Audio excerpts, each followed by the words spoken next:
So is doomsday upon us? Well, according to the latest video games, there is no hope. You better just grab yourself an automatic rifle and start shooting like crazy. So EA, Electronic Arts video games, came out with a new game called Rage.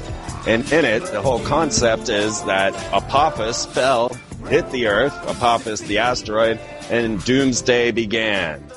Annihilation was predicted, police state comes and kill the mutants. You can find more about this at aftertheimpact.com. And be warned, it's inappropriate for children. But is it? I mean, yes, it is. And it's being used and engineered against your children. And, of course, they're pulling in, again, this concept of Apophis. Now, Apophis was Satan. Let's just keep that straight. The original Apophis comes from a pep. And that might be a Peppy or a Pepsi or a pepper. Wouldn't you like to be a pepper, too? Right? A pep is Satan in the ancient Egyptian mythos, always fighting with the sun god Ra. So, Apophis, the asteroid, has actually been downgraded as a threat to planet Earth. You can find that in Space War News over there on Freeman's blog.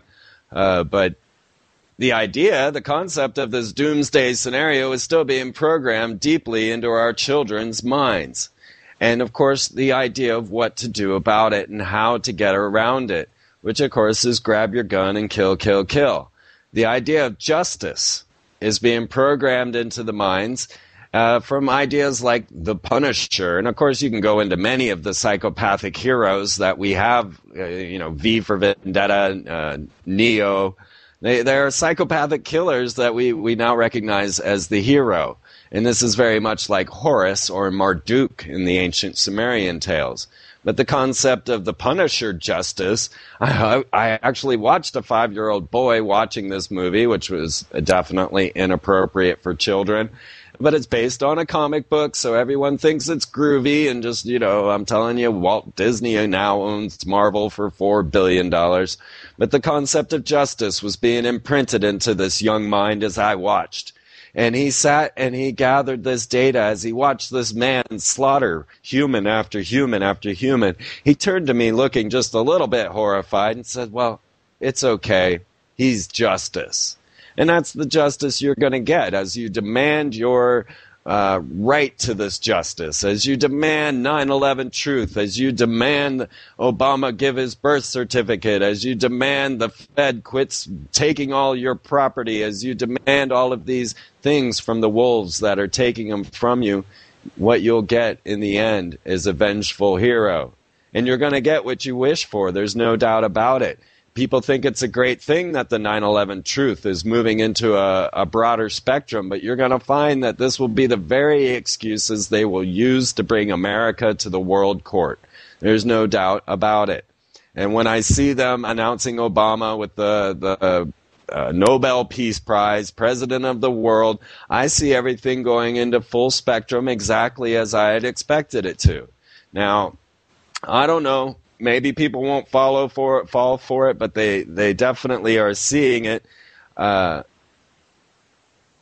want to stand up for this man. They'll want to stand up to allow him to continue. And the only solution that will be offered is, we'll need a constitutional convention. We'll settle this all right away. You don't want to lose this man of the people, this, first humanitarian, first internationalist. Oh, wait, no, that was Akhenaten. Right. So I see this as a full setup, and on January 26th, that will be when Obama is supposedly bringing the case will come before the federal court, and we'll see how that goes. Now, there's, of course, the new article on Infowars.com, and I like to keep up with Alex Jones and his angry hype. I do. I enjoy Alex. But I like to see where they're going with that. But, the idea that they're trying to kill us, I figured that one out a while back. I want to understand the deeper whys. I want to understand this esoteric agenda. I want to understand why they're trying to get off this planet, why they're willing to bomb the moon, things of this nature. What is CERN up to? Why are we punching holes into the other dimension? Why is their corporate logo 666? Why do they have Shiva with a skull and bones standing out in front of their offices? These are the type of things I want to know. The fact that they're trying to kill us and the fear that comes from all of that, that's not my focus, but I do listen every now and again just to see where the mood is at. And so there was a report from 2004 where Obama, I guess, accidentally admitted that he was Kenyan-born.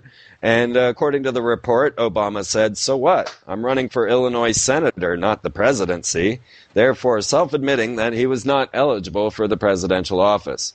Well, if you're following Freeman long enough, and I hope to continue to give you guys this type of speculation, this type of attention to the story, to say that this is a ploy within a ploy, as 9/11 truth was a ploy within a ploy, you better believe they knew you were going to prove that was a bombing. You better believe that they knew that this would come and split the people down the center, and that it would bring the America to a world court. And what's more important is to ask, do you have a birth certificate, as opposed to trying to chase down this demon? And chasing the demons and the vipers, constantly looking for your enemy, is not going to help you whatsoever either. Now, could we start so close to home, right at our own front doorstep, and just simply stop paying for things? What would happen if everyone just stopped paying rent, stopped paying their bills? Would it just shut down the entire world? No, of course not, because humans are resourceful. They're amazingly resourceful. And if we were to have all of the systems shut down, we would find immediately a way to adapt. And with all of the ideas of photocells, power structures that we could accommodate into our system, we would not need to worry. But what would that do to these banksters? What would it do to those that own all the property? All of the things that they think they own, if we just said, no, we're sovereign beings, we're staying here, this is my planet, even more than it should be yours. So, I don't know. Matt and Trey over at South Park, they tend to hit upon these topics in such a way that it kind of hits into your mind in a funny way. The idea of space money that they presented when the aliens came down to planet Earth. And we're going to get to ABC and V and a bunch of other stuff. But when they announced that these aliens came to planet Earth on South Park, and the humans of Earth stole all of their space money, and it was all just a setup in the first place. But as soon as they've got all the space money, next thing you know, they're building theme parks, water parks in Mexico, and everything else, because it's all imaginary. There's no such thing. The money, the gold, it means nothing. It's simply an ore out of earth. $2,000, it means nothing. It's a rock. It's a piece of metal. It really doesn't matter. What matters is our reason for existence, our reason for being, and the space money just doesn't matter. If we wanted theme parks, if we wanted gardens, we would go out and make them. And we do.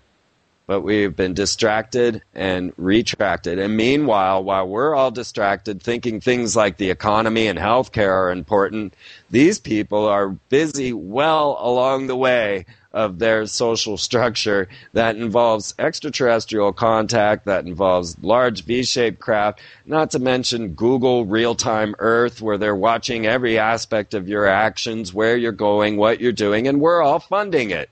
No problem. Let's just keep paying into this system. Let's just keep going so that they can track us better, kill us better, and make sure that we have not a thought in our heads, because that's where they're at. That's what they want from you, is not a thought in your head. When do you have time to think? When do you have time to access and study? What's the last book you've read?